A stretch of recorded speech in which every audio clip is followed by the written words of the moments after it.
In this video, we will be discussing what ionic structures look like and the term lattice energy, which is the energy that is released when a crystal structure forms.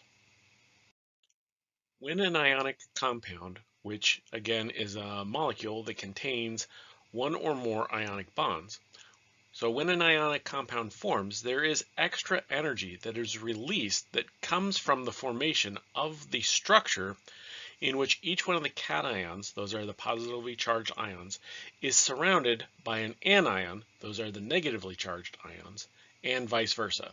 So around each cation you have a bunch of anions, and around each anion you have a bunch of cations.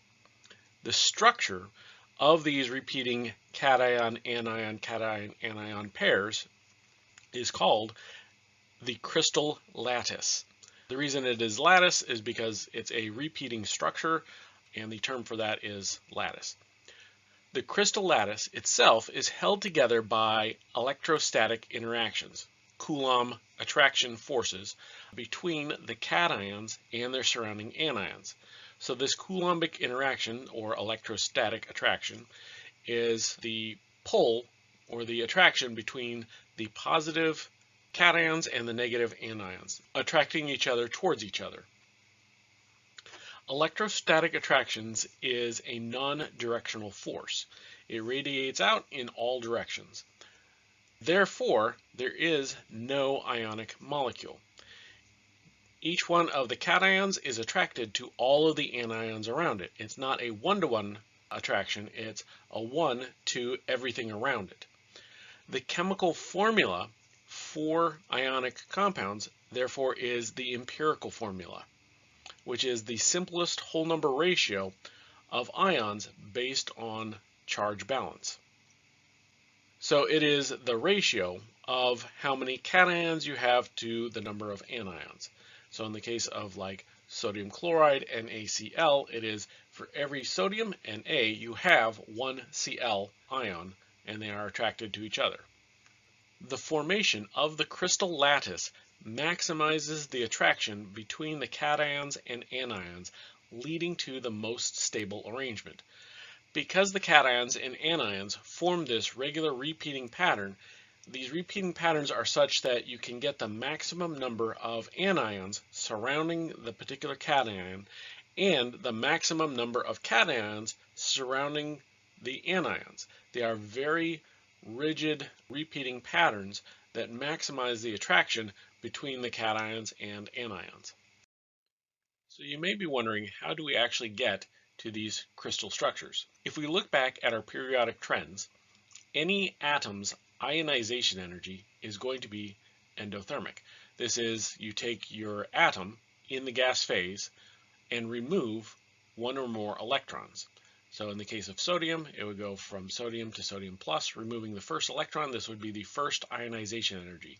This is an endothermic process because it has a plus here. That means that we have to put in 496 kilojoules per mole of sodium atoms to get the electrons off of that set of sodium atoms. The electron affinity is similar to a reverse process. The electron affinity for some nonmetal is going to typically be exothermic. Electron affinity is taking the electron and putting it onto the atom in the gas phase. So this would give us, in the case of our chlorine atom, would pick up one electron to become our chloride ion. This is an exothermic process and would have an enthalpy or an amount of energy that is coming off that is equal to negative 349 kilojoules per mole. So because we have a negative value, this is the amount of energy that's released for 1 mole of chloride ions being formed, whereas for our sodium cations, the amount of energy that was required was 496. If we add these two together, you find that the value is going to be a positive number, meaning that it should be endothermic. You should have to add energy to get these ions to form. So generally, the ionization energy of a metal is larger than the electron affinity of the nonmetal. Therefore, one would think that the formation of the ionic compound should be endothermic. That is, in order to form our crystal structure, we should have to put energy in. but we don't. The heat of formation, or the amount of energy that comes off from forming these salts, these ionic compounds, from their constituent metals and nonmetals in their elemental form, is actually exothermic. A lot of energy is released. And that amount of energy is generally quite large. So why is this? Well, it comes about from the lattice energy. The lattice energy is the extra stability that is associated with the formation of the crystal lattice. And that measurement is called the lattice energy.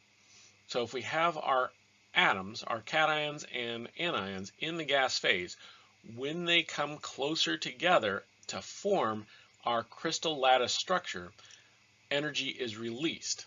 Right? You can think about it as when the anions and cations are separated, there is an attractive force pulling them together. That attractive force can be thought of as potential energy. When the molecules are brought together, the potential energy goes down, and so it has to go somewhere. That is, the energy is released as lattice energy. So it is the energy that is released when the solid crystal forms from the separate ions in the gas phase. This process is always exothermic.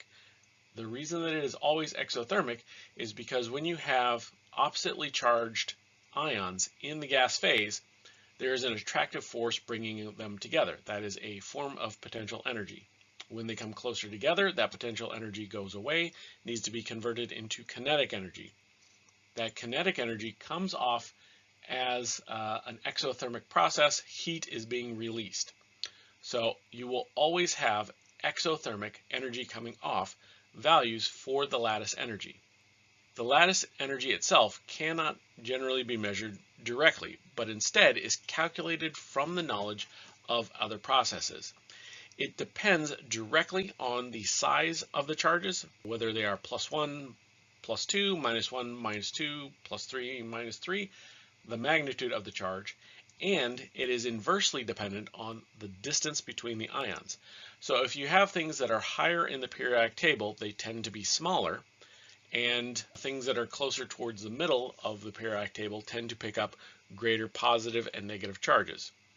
So for example, beryllium will typically have a +2, whereas lithium would have a +1. So covalent compounds that involve beryllium will typically have a higher or more exothermic lattice energy than those same compounds using lithium.